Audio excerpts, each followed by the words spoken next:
이 디모데 후서와 이 전서는 바울이 디모데에게 보내는 개인적 편지이면서 또한 교회에게 보내는 서신이기도 합니다. 개인적인 이야기들 그리고 공적인 이야기들이 이렇게 한데 뒤섞여 있는 그러한 말씀입니다. 근데 바울은 개인적 이야기를 디모데에게 하면서 그 안에 참 많은 내용들을 함축적으로 이렇게 집어넣어서 보내주는 것을 우리가 조금 묵상해 보면 알게 되죠. 특별히 바울의 이 서신서들은 굉장히 논리적입니다. 그리고 체계적으로 잘 기록되어 있다는 것을 우리가 보게 되죠. 바울은 또한 즐겨 쓰는 문체들이 있습니다. 또 좋아하는 단어들이 있습니다. 그 중에 좀 특별한 것이 무엇이냐면 하나님께만 붙이는 단어들이 몇몇 있다라는 것이죠. 그리고 하나님과 사람을 어떠한 특정한 단어를 가지고 비교하면서 우리는 이런데 하나님은 이러시다. 똑같은 단어를 가지고 우리는 안 되는데 그분은 되신다. 이런 의미로 사용합니다. 오늘 이 11절에서 탁 시작하는 미쁘시다라는 단어 또한 바울이 그렇게 사용한 단어입니다. 우리는 미쁘시다라고 할 때에 예쁘다인가 이렇게 생각하실 수 있어요. 그런데 이 미쁘시다라는 말은 통일성이 있다, 일관성이 있다 라는 뜻이기도 하면서 믿음직하다, 그리고 진실되다 이런 뜻입니다. 출발과 결말이 같다라는 뜻이에요. 출발했을 때는 이러한 것으로 출발했고 이러한 목표였는데 도착하다 보니 여러 사건과 여러 일로 인해서 처음에 출발할 때 가졌던 어떤 마음, 목표, 출발의 동기가 많은 일들을 겪으면서 끝에서는 조금 더 다르게 이렇게 변화됐다는 것은 미쁘시다가 아니에요. 출발과 끝이 똑같다는 것입니다. 그것이 미쁘시다, 통일성이 있다, 진실되다 라는 의미로 하나님께 붙여진 이 미쁘시다라는 의미입니다. 13절에서는 우리는 미쁘지 않다 이렇게 말해요. 즉 통일성이 없어요. 처음 출발과 끝이 많은 일을 겪으면서 완전히 일치하는 게 아니라 달라지는데 하나님은 달라지지 아니하신다 이렇게 말하고 있는 겁니다. 11절에서 미쁘다 이 말이여 라는 말은 믿음직하다, 진실되다, 통일되다 이 말이여 라는 것인데 그게 무엇이냐면 우리가 주와 함께 죽었으면 또한 함께 살 것이다 라는 거예요. 같이 죽으면 같이 산다. 이 말은 진실되다, 통일되다, 믿을만하다 라는 말씀이라고 이렇게 바울이 디모데에게 가르쳐 주고 있는 것이죠. 죽으면 산다라는 것은 성경에서 굉장히 많이 인용하는 그러한 말씀이고요. 죽었다, 살았다 라고 말할 때 죽은 것은 우리의 육신을 죽여라, 죽었다, 영이 살았다. 육신이 죽으면 영이 산다. 죄에 대해서 죽었고 의에 대해서 살았다. 이렇게 표현을 합니다. 비교해서 바울 또한 그 표현을 예수님이 사용하셨던 그 표현을 가지고 와서 잘 사용합니다. 죽으면 살리라 라는 이 무엇인가 어떻게 되면 똑같은 일인데 그 똑같은 단어가 반대적으로 쓰이는 거예요. 이것하면 이렇게 하겠다라는 것인데요. 이것은 가장 가능성이 없는 것 그리고 완전한 가능성에 있는 것, 즉 가장 가능성이 없는 것이 그 가능성이 없는 것으로 완전하게 이루어졌다라는 뜻이에요. 이 단어의 의미를 잘 생각해 보셔야 되는데 어떤 의미냐면요. 단순히 반대되는 개념이 아니고 영인데 죽은 것은 영인데 살 것이다 라는 것은 영인데 가능성이 100%인 이 영이 100%의 가능성을 발휘해서 살아야 한다 이런 뜻이 아니고요. 영인 죽음, 이것이 가장 가능성이 100%, 이 영이 100%가 돼야 살아있다는 거예요. 99%도 죽은 거예요. 즉 영이, 이 죽음이 99% 살았다라고 해도 죽은 거예요. 왜냐하면 완전히 반대되는 개념은 100%가 돼야 죽음, 살아남, 요게 되는 거거든요. 이게 무슨 말이냐면 죽었다라는 것은 다 죽었다라는 뜻이에요. 0. 그런데 살았다라는 것은 99%가 아니고 100. 0과는 완전히 달라야 돼요. 이건 하나도 없는 것이라면 이건 가득 차야 돼요. 끝까지. 완전히 끝까지 가득 찼을 때 살았다라고 하는 거예요. 99.99%도 살았다가 아니에요. 그 죽은 거예요. 살아있는 것처럼 보이나 죽은 자다라는 말씀이 있잖아요. 이것은 죽음이 0인데 우리가 한 80%, 90%, 99% 그러면 우리는 와, 가능성이 있어 이렇게 보는데 그게 아닌 거예요. 99.9%도 가능성이 없는 거예요. 죽은 거예요. 왜 그러냐면 이 죽음의 0이 99.9%가 되었어도 이게 최고인 거예요. 0.1%의 가능성은 없는 겁니다.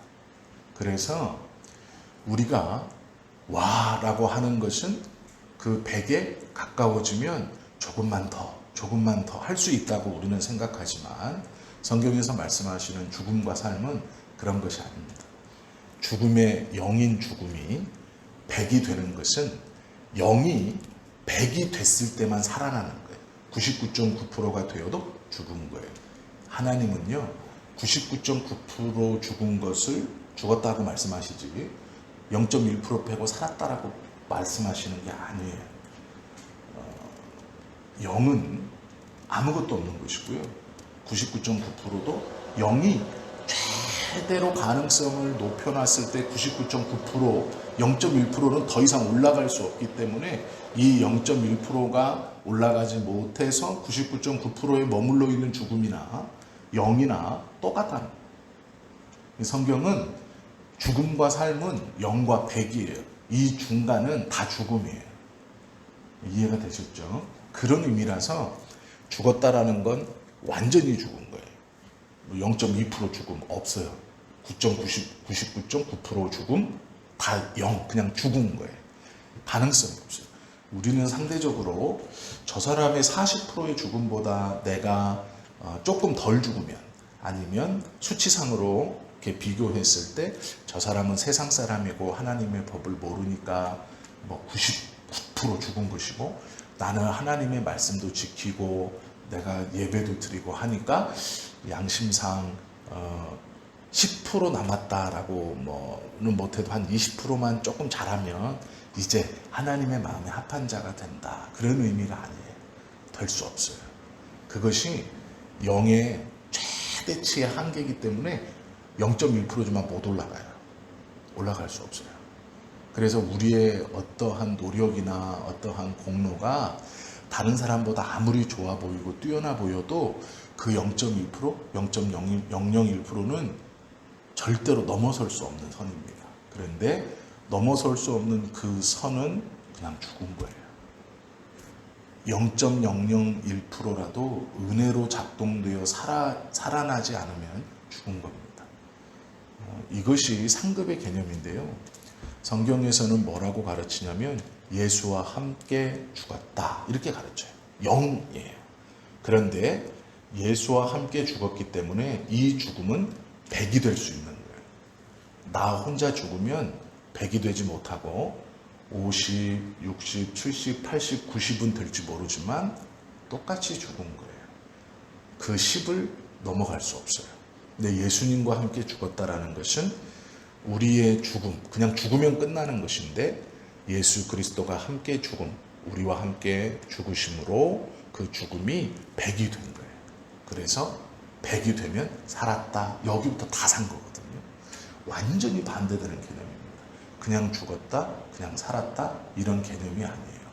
그래서 죽음이라고 말할 때 쓸쓸히 혼자 죽는 것은 세상의 사람. 그래서 성경은 세상의 의인들이나 선하고 착한 사람들의 삶이나 죽음에 대해서 그냥 악하다 이렇게 표현하는 거예요. 그들의 삶이 99.9%라도 악한 거예요. 죽은 거예요. 부활할 수 없어요. 100이 돼야 돼요. 100만이 살았다라는 거거든요. 이 단어의 뜻의 차이를 아는 게 참 중요합니다. 그러면 우리들이 서로의 어떠함을 가지고 경쟁하는 것이 의미가 없어져요. 내가 그리스도와 함께 죽었느냐, 그것을 신뢰하느냐, 믿었느냐가 중요할 뿐이에요. 이 사람은 내가 보기에 나보다 한 30 정도 더 열심히 하는 것 같아. 신앙이 한 40 정도 좋은 것 같아. 예를 들어 수치상으로 그거 아무 소용없다는 얘기예요. 그 사람의 구원도 아무 소용없고 나의 생명에도 아무 소용이 없어요. 그것은. 그래서 내가 붙들고 믿는 것은 그리스도와 함께 죽었느냐. 그래서 0이 아니라 99.9가 아니라 100이 되었느냐. 오로지 그리스도 예수와 함께 죽을 때만이 그 0이 100이 될 수 있는 거예요. 그 0이 죽음 이후에 팍 튀려서 99.9%가 되어도 그냥 죽은 거예요. 못 올라가요. 물이 잠겼을 때 물 수면 위로 탁 뜨는 건 100부터지 99.9 떠올랐다고 물 위로 뜬 게 아니에요. 그 물 아래에 있는 겁니다. 물 아래에 있다는 얘기는 여전히 이 모든 것들이 다 물 아래에 있다는 얘기예요. 그건 다 잠겨 있는 거예요. 가능성이 없습니다. 그런 의미이거든요. 그러면서 뭐라 그러냐면 계속해서 이것을 설명할 때 혼자가 아니고 둘이라고 자꾸 얘기해요. 예수님과 함께, 예수와 나. 혼자라고 표현하는 말씀이 없거든요. 로마서 6장에 보면 이런 말씀이 있어요. 4절 5절을 보시면 우리가 그의 죽으심과 합하여 세례를 받음으로 그와 함께 장사되었나니. 죽으심과 합하여 세례받고 합하여 장사되고 꼭 합쳐져 있어요.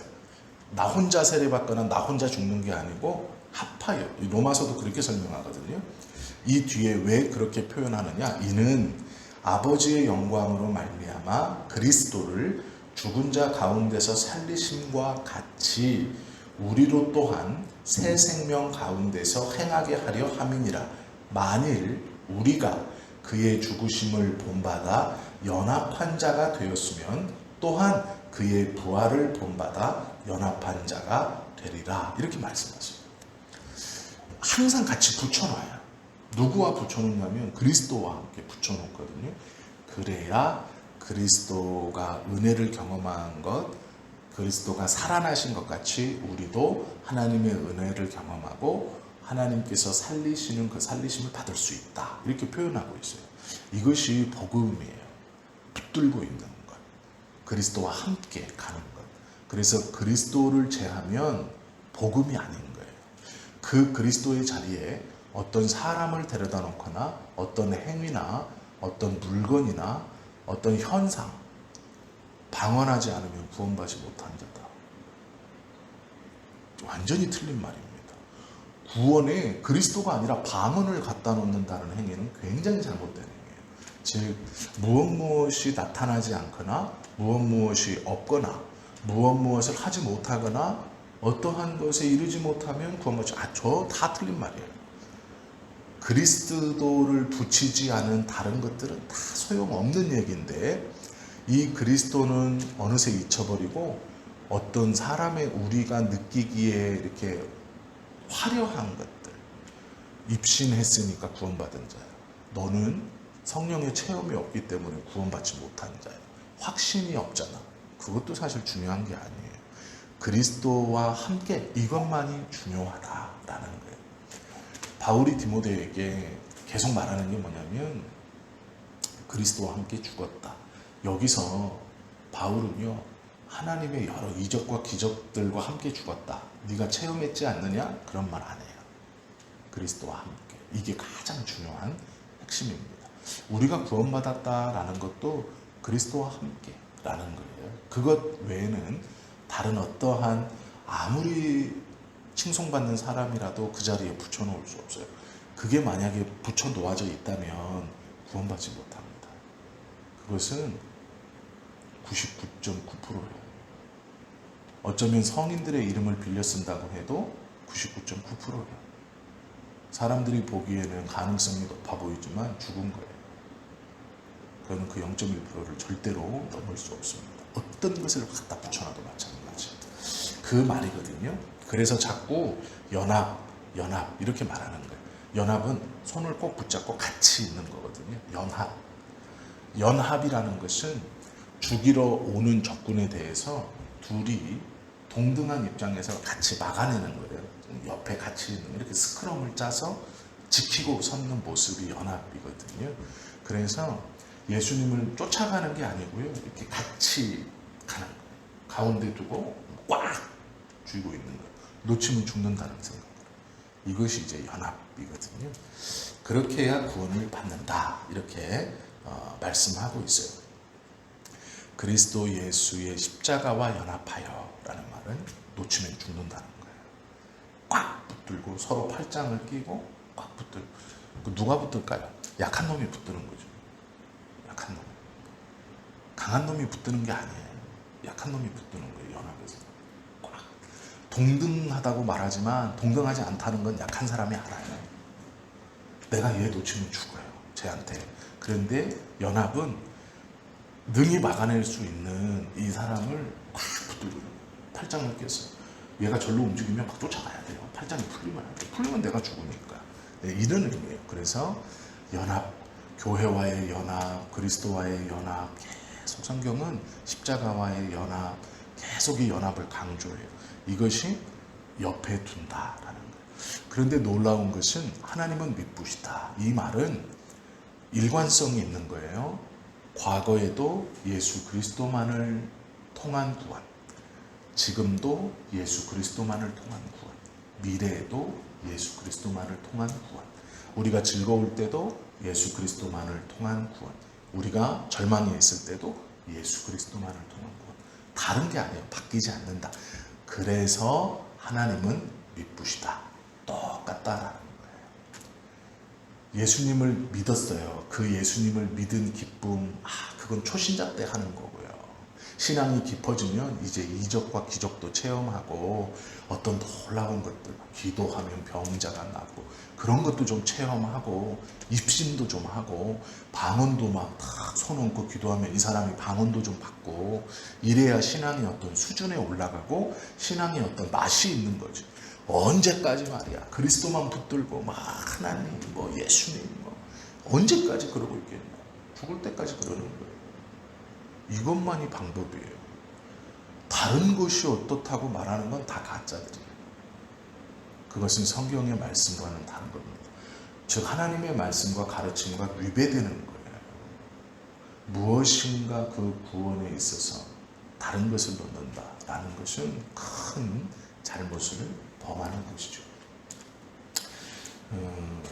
로마서 6장에 보면 이런 말씀도 있어요. 우리가 알거니와 우리 옛사람이 그리스도와 함께 십자가에 못 박힌 것은 죄의 몸이 멸하여 다시는 우리가 죄에게 종노릇 하지 아니하려 함이라. 못 박힌 것도 그리스도와 같이 못 박히고 살아나는 것도 그리스도와 같이 살아난다. 이렇게 말씀하고 있거든요. 12절 보면 참으면 또한 왕노릇할 것이요 우리가 주를 부인하면 주도 우리를 부인할 것이다. 이렇게 말해요. 참는다라는 것이 좀 힘든 말인데요. 인내하다라는 뜻이에요. 히브리서 12장 1절 말씀에 이 인내가 무엇인가를 설명하는 짧은 구절이 있어요. 그게 뭐냐면 인내로서 우리 앞에 당한 경주를 경주하라. 이렇게 말해요. 경주입니다. 특별히 마라톤을 생각하시면 돼요. 인내가 어느 때 쓰이느냐? 마라톤. 포기하고 싶은데 포기하지 않고 그 경주를 계속 하는 거예요. 이제 막 그만 뛰고 싶어요. 체력도 없는 것 같고 힘도 없어요. 이제 쉬고 싶고 끝내고 싶어요. 등수도 너무 뒤에 있고 다 빨리 뛰어갔고 이제 나 혼자 있는 거예요. 나 혼자 뒤에 처져 있어요. 경쟁자도 없어요. 내가 보기에 내가 제일 못해요. 그래서 그만하고 싶은 거예요. 너무 힘도 들지만 그냥 그만해도 될 것 같아요. 그런데 그때 나를 이렇게 나에게 따라오는 게 뭐냐면 인내예요. 인내. 그때 포기하고서 그만하고 봐주는 사람도 없고 실력은 나보다 다 앞서갔고 나 혼자 뒤쳐져. 뛸 수 있으면 모르는데 뛸 수 있는 상황도 아니고 체력적으로 끝났다. 한계다. 포기하고 싶다. 라고 할 때 인내가 이제 있는 거예요. 옆에 붙어 있어요. 인내가. 그래서 이 인내가 뭐라 그러냐면 끝까지 뛰어야 한다라고 말해요. 그런데 왜 그러시냐? 하나님께서 인내를 붙여주는 이유는요. 그 경기를 1등 하라고 붙여주는 게 아니라 완주하라고 붙여주는 거예요. 그 경기가 하나님이 우리를 출전시켜 놓은 경기이기 때문에 인내해야 된다. 완주해야 된다. 1등 하라는 말이 아니에요. 힘들면 속도가 떨어져도 상관이 없어요. 아니, 걸어도 상관이 없어요. 체력이 회복될 때까지는 걸어도 돼요. 다만 주저앉으면 안 돼요. 멈추면 안 된다는 거예요. 이게 인내입니다. 인내는 달려가는 것 그러면 좋지만 인내라는 말은요. 그것을 포기하지 않는 것이 인내예요. 쉬어가지 않는 것. 저 좀 휴식 좀 취하고 올게요. 경기장 나가서 사우나도 좀 갔다가 물도 좀 마시고 한 3일 푹 쉬다가 자 다시 하겠습니다. 이거 아니라는 거예요. 힘든데 조금씩 스피드는 떨어지고 느려지고 걸을 수도 있지만 그 경기를 계속 가는 거예요. 이것이 인내인데요. 그렇게 하면 우승하는 게 아니고요. 왕노릇한다고 써 있어요. 우승이 아니고 왕노릇한다. 비교가 안 되는 거예요. 면류관을 받는다는 것과 왕노릇하는 것은 비교가 안 돼요. 면류관은 왕이 주는 거거든요. 경기의 우승자에게. 왕노릇한다는 건 내가 진짜 금면류관을 쓰고 있다는 얘기예요. 월계수로 만든 면류관을 주어서 그 나뭇잎 받는 우승자가 아니고 그 진짜 금면류관을 받아서 누리는 자가 왕이에요. 인내로서 우리 앞에 당한 경주를 잘 하세요. 이유는 왕노릇할 거예요. 이렇게 말하고 있는 거예요. 즉 믿음의 이 경주가 얼마나 중요한 것인지 인내가 나의 옆에 붙어 있는 것이 얼마나 중요한 것인지를 얘기하고 있죠. 이 말은 떨어져 나가지 않고 걸을지라도 그 경주에서 계속 포기하지 않고 인내로서 경주하는 것이 단순히 승리가 아니라 예수님과 함께 왕노릇하는 그러한 결과, 그 상급이 우리를 기다리고 있다. 이렇게 말하는 거죠. 그러면 왕노릇할 때의 성경에서 말씀하시는 것은 어떤 의미이냐? 계시록 20장에 보면 첫째 부활에 일어나는 순교자들이 받는 상이 왕노릇하는 거예요. 목숨을 던질 만큼. 그것이 이제 왕노릇하는 자들의 상급이고 계시록 20장에 보면 첫 번째 부활을 통해 일어나는 성도들에게 주시는 상급이다. 이렇게 기록되어 있습니다. 로마서 8장에는요. 이런 말씀이 있어요. 지금 당하는 우리의 고난은 지금 내가 당하고 있는 고난은 장차 우리에게 나타날 영광과 능히 비교할 수 없다. 이렇게 말해요. 지금 우리는 걸어가서 끝까지 가면 승리의 면류관을 쓸 것이라고 생각해요. 제 어제 설교를 기억하시죠? 그런데 성경은 면류관이 아니라 왕관을 주시겠다라고 말하는 거예요. 나 혼자 뛰어서 포기하지 않고 뛰어도 승리자에게 주시는 면류관만 주어도 감사한 거예요. 꼴등으로 들어갔는데 1등 메달 주신다는 거거든요. 넌 내 마음에 1등이야. 그것도 감격인데 그게 아니에요. 왕관 줄게. 너는 왕이야 라고 하시는 거예요. 그러면 그 인내로서 경주를 다한 그 사람에게 주시는 왕관이 어느 정도, 그 왕관이 어떠한 값어치가 있느냐? 계시록 20장에서 첫째 부활, 순교자들이 일어나 받는 상급과 같다.